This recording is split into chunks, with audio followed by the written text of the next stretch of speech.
Hey, I'm Jacob Gibbins, filmmaker and photographer from the UK, one half of Aspect Media. We do a lot of action sports-based work and location-based stuff. The other week, Wex hit me up and asked if I wanted to put this little action camera, the Olfi 1.5, through its paces, and luckily I was just about to head out to Madeira to cover their new Trans Madeira event, and so I thought, where better to test it.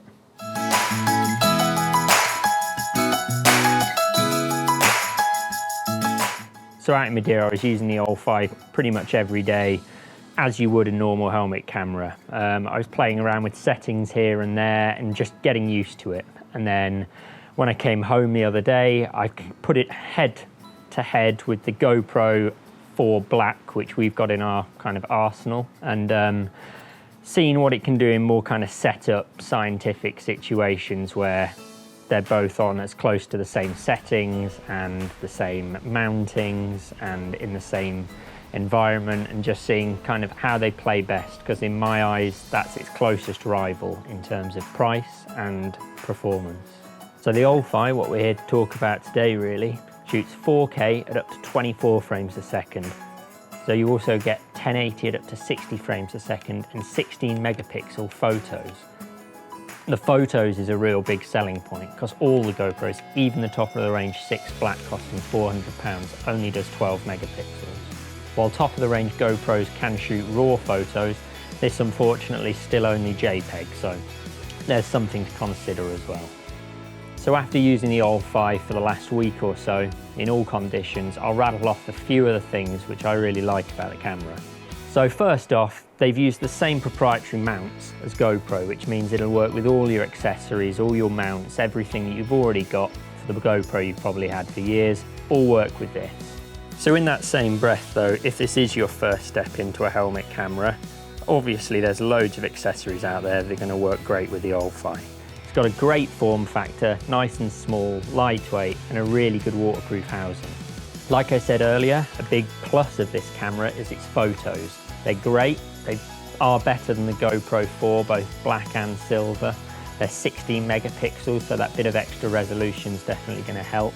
Doesn't have RAW unfortunately, but it's not a deal breaker for me. It's also got a couple of other great features, one of which is the fact that when you're recording, the screen on the back turns off, saving battery life. And in tests, the battery life on this is more than as good as the 4 Black that we've been using in test, and so that's more than good enough. Another great thing with the Olfi is its menu systems. Super easy to use, intuitive, really easy to dig into and get all those settings, of which there's loads. You can change everything. And obviously the other great plus for this camera is its price point. At only £149 on Wex, it's pretty much the cheapest real high quality helmet camera out there.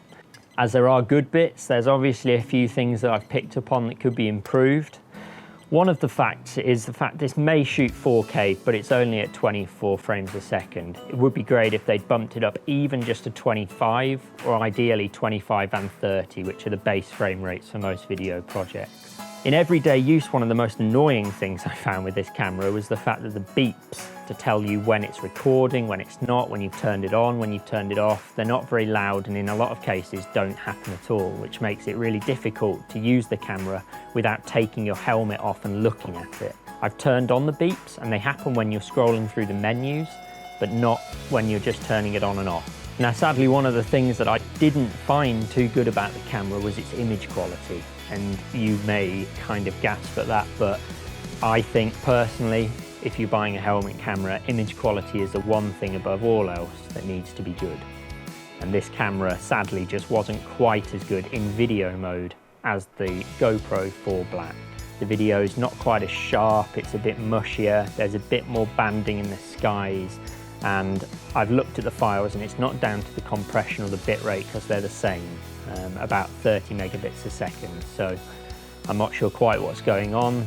On paper they've got very similar specs, but the video quality out of the Olfi is just not quite as good. From my tests, I haven't really been able to notice a big difference between the HD and the 4K. So in conclusion, I mean, anyone entering the helmet camera market is going to have to compete with GoPro. They're the big dogs, they've been doing it a while, and their cameras are brilliant. But the Olfi 1.5 is great. It's got IS, it's got 4K, it's got 1080-60 for slow-mo, and it even does 120 frames a second at 720.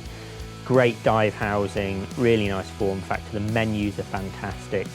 The image quality is more than good enough unless you're using it on professional shoots.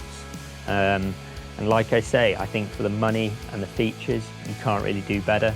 And if you do need that real top level video quality, maybe save up a little longer and go for one of the GoPros.